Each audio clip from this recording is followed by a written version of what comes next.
Have you ever imagined what it would be like to stand under a sky so full of stars it feels like you could reach out and touch them? Oh, yeah, absolutely. It's that feeling of being a small part of something ancient and so vast. Yeah. That's kind of at the heart of what we're exploring today. Welcome to the deep dive. I think that initial sense of scale, it really does stay with you, doesn't it? It's more than just big. It feels like a landscape steeped in time. Absolutely. And you and I today, we're going on a journey. We're diving deep into mapping out the outback, discovering Australia's untamed heart. Now, this comes from a guide. It's aimed at young adventurers, people who are curious about the outback. Right. But our mission is to kind of dig a little bit deeper, unearth the truly compelling aspects of the outback, the historical echoes and the surprising realities Yeah. that really transform, that mental image that we all have, right? Yes. Of just red sand into a much richer understanding of this iconic region. Exactly. We want to kind of move beyond the surface level, I think, and give our listeners some genuine insights into the history, the challenges, and just the sheer spirit of the Outback, so that they come away feeling really connected to its story. Forget the tourist snapshots. Let's get into this Outback Odyssey. Yeah. The name itself, it really suggests an epic journey. And I think it's very fitting. Yeah. Our source describes it as a mesmerizing expanse. Yeah. And I think that captures it perfectly. It's a landscape that really does spark the imagination. And what's fascinating about that expanse is that it's far from empty, isn't it? As the source very beautifully puts it, it's a tapestry woven from the threads of history, adventure, and the unique spirit of the land. It's not just geography, it's a living narrative. It is. And that narrative stretches back millennia. So, long before European explorers set foot on the continent, the Outback was home to indigenous Australians. And their connection to this land was incredibly profound, both practically, for survival, but also spiritually.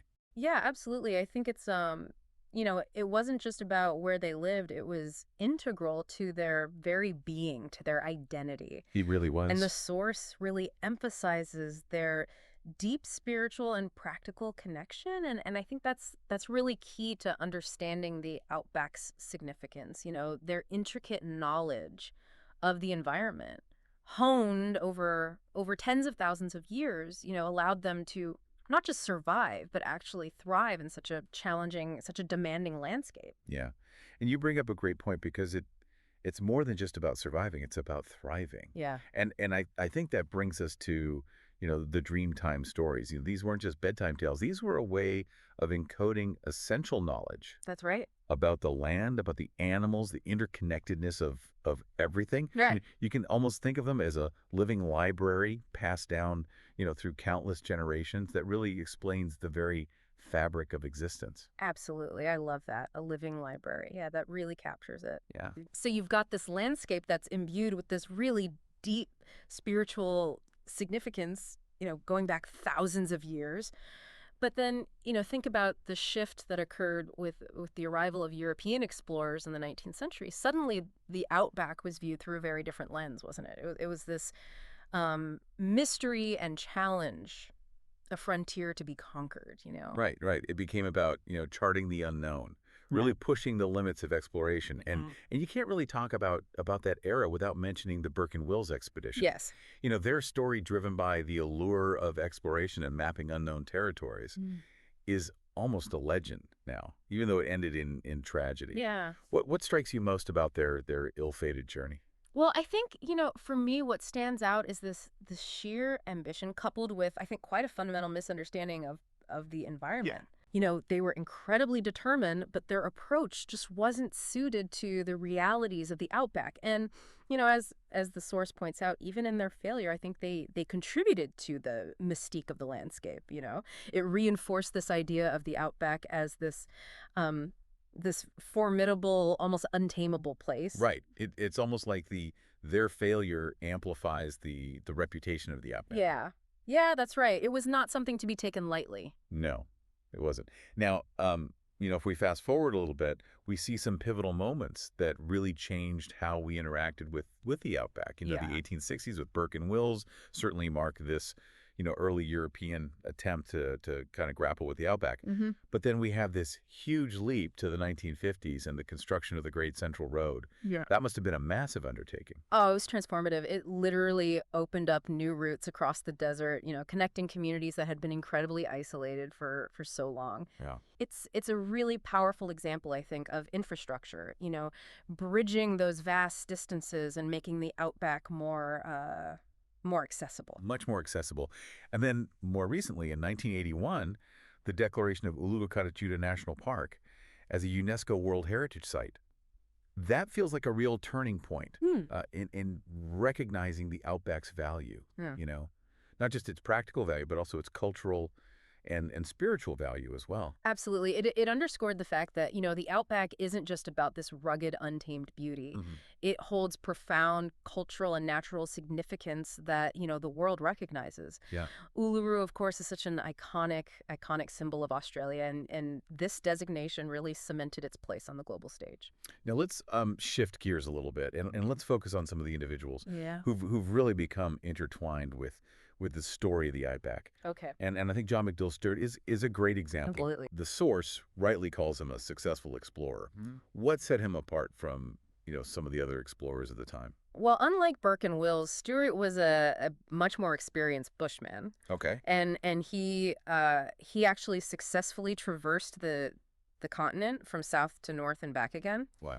And importantly, the routes that he mapped were crucial for establishing telegraph lines and roads. So, leaving a lasting infrastructure legacy, I think, that really connected the continent. So his explorations weren't just about discovery for its own sake. No, none of They that. had this very tangible impact Exactly. on how Australia developed Mm-hmm. and communicated across, these vast distances. That's right. And then you have a figure like Robin Davidson with her incredible solo trek. I mean, across the desert with camels. Yeah, what a journey. Amazing journey. Her book and the film tracks really captured the public's imagination in a very different way.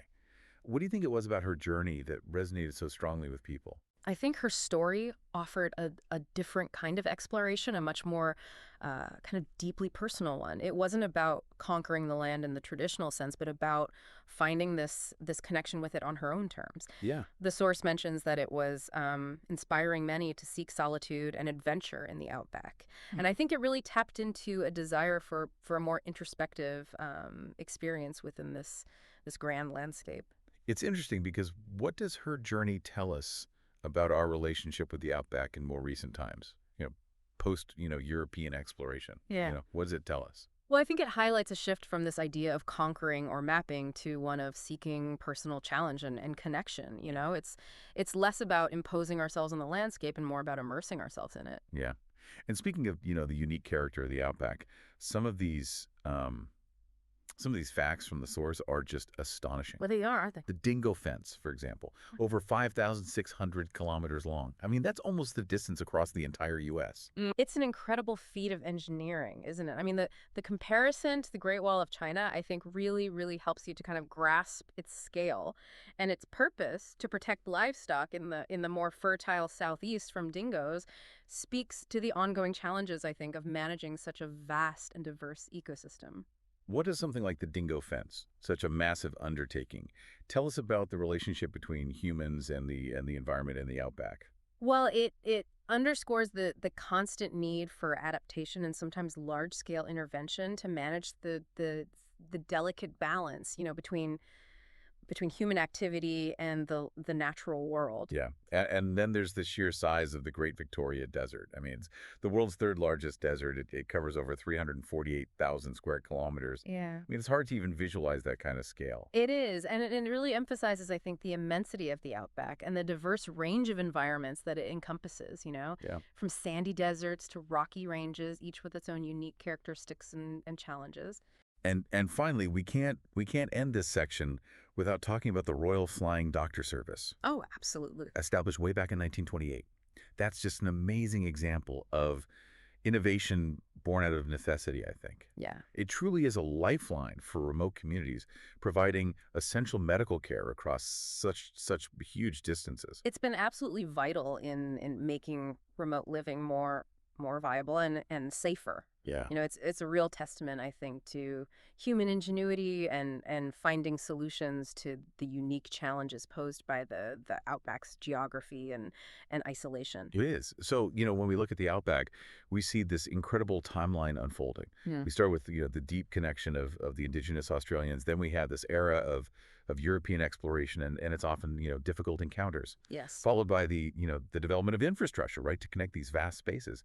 And now we're in a modern era where technology and a different kind of exploration coexists with those ancient traditions. Absolutely. It's a powerful narrative, I think, of how our relationship with this landscape has evolved over time from one of, complete reliance and deep understanding to one of exploration and more recently a growing appreciation, I think, for its ecological and cultural significance. It is. And that really brings us to the core of it all, doesn't it? As the source so eloquently puts it, the Outback is more than just a destination. Precisely. It's more than just a place on a map. It represents a journey into the heart of Australia's cultural and natural heritage. Hmm. It's a place that holds so many layers of history and meaning, doesn't it? It does. And for you, our listener, understanding these different facets of the Outback, the history, the challenges, the remarkable individuals and innovations, it's not just about learning facts. No. It's about gaining new perspectives. It's about deepening your connection to the world around them. It's about those aha moments that really shift the way you see things, don't you think? Absolutely. By exploring the story of the Outback, I think we gain this greater appreciation for resilience, for the power of the natural world, and for the enduring legacy of human interaction with such a unique and demanding environment. So, as we begin to draw our deep dives into the Outback to a close, just take a moment to reflect on the journey we've been on together.